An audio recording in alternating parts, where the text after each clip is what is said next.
Jean-Luc Mélenchon dénonce la gestion de la production de vaccins contre le Covid-19 par l'industrie pharmaceutique et appelle à la levée des brevets sur les vaccins. L'idée, selon lui, est de permettre à d'autres entreprises de fabriquer le vaccin et mettre un terme à l'enrichissement sans cause des entreprises pharmaceutiques. Sauf que le patron de la France Insoumise fait ici une confusion.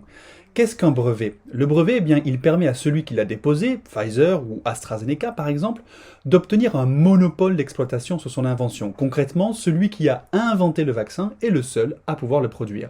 En temps normal, le brevet protège l'inventeur et lui permet de rentabiliser ses investissements. Il favorise donc l'innovation et sans cette protection légale, on attendrait toujours le vaccin contre le Covid-19.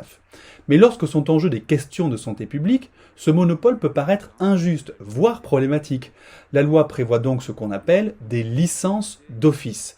Ce mécanisme permet à l'État d'obliger les titulaires de brevets à céder une licence d'exploitation à d'autres fabricants afin de satisfaire un besoin général. Mais, contrairement à ce que dit Jean-Luc Mélenchon, la licence d'office n'est pas une suppression du brevet, encore moins une confiscation ou une nationalisation du brevet. C'est une licence d'exploitation en échange d'une rémunération et qui n'empêchera pas le laboratoire pharmaceutique de continuer à produire et à vendre lui-même son vaccin.